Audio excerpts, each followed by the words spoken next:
5-year-old Janie Smith sat cross-legged on the floor of her Oakland apartment, fingering a freshly mended hole in the skirt of her dress while her mother braided her hair. Her mother was droning on about how nice it was for Janie to be getting free breakfast. A flyer had been sent to their apartment advertising a new free breakfast program for children, which would serve children every morning at a local church so they could focus better in the classroom and have healthier dispositions. The deep, crackling voice on the transistor radio in the corner of the room suddenly grabbed Janie's attention. J. Edgar Hoover, director of the Federal Bureau of Investigation, said today in his annual address that the Black Panther Party poses the, quote, greatest threat to the internal security of this country. Janie winced as her mother twisted her last loose end of hair into a tight braid. There's always someone who wants to mess up the little bit of good in the world, her mother said. She asked Janie to tell her one more time the directions to get to the church. All the way down to the stop sign on McClure, then a right on the 29th. From there she would walk 2 blocks and the church would be on her left. Janie stood and walked into the kitchen to grab her backpack. Her mother followed, opened the front door, and stepped out behind her. As Janie walked away, her mother called out a final warning. Remember, no talking to strangers. Janie made sure to obey her mother. She spoke not to a single person along her route. They didn't talk to her either, but they stared. They stared with clenched jaws and a hand on their guns.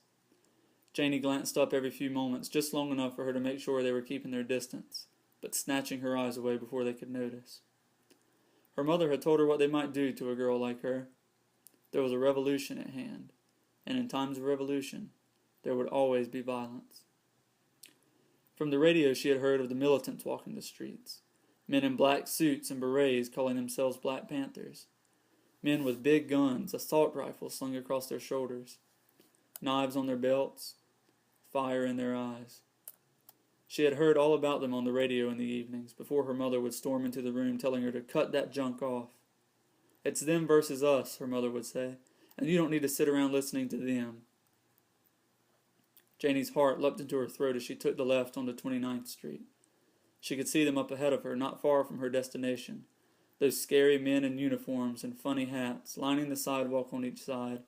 Her heart raced as she felt as if she could hardly breathe. She looked around her and considered taking an alternate route, a detour of some sort, to avoid having to walk past them, but she knew it would add at least 4 blocks to her route, and she was afraid she might get lost if she veered from the path her mother had drilled into her memory. Her head down, eyes watching the concrete move in a blur as she walked, she continued toward the church. Drawing nearer and nearer, her anxiety was unbearable.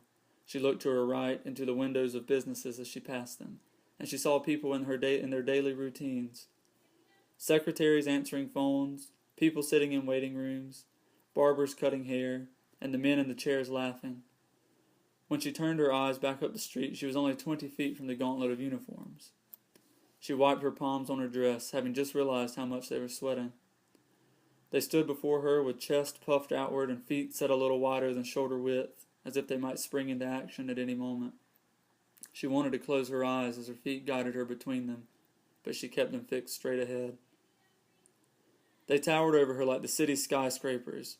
Her eyes were level with the early morning sun glinting off their metal guns. She didn't allow herself to glance up at their faces to see if they were staring at her. She didn't have to. No one said a word, but she felt 20-some set of eyes attached to her as she walked. Never in her life had she felt such tension. Never in her life had she felt so completely unlike other people. Never before had she heard such silence. Silence so dense that it nearly consumed the sound of her heels clicking against the concrete with each step. When she realized she had, in fact, made it through the gauntlet of uniforms, she was standing on a set of steps next to a sign that read, St. Augustine's Episcopal Church. A thin, young black woman stood in an open doorway before her. Come on in, child. Janie followed the woman into the church's fellowship hall where dozens of other children, all black, just like her, were seated at long tables. The woman showed her to a seat at a table with girls her age, and only seconds after having sat down, a muscular arm appeared over her left shoulder and sat a plate of eggs and toast on the table in front of her. She turned and said thank you, which her mother would have been proud to hear. Right on, little mama, Right on. Glad the Black Panther Party could help you out.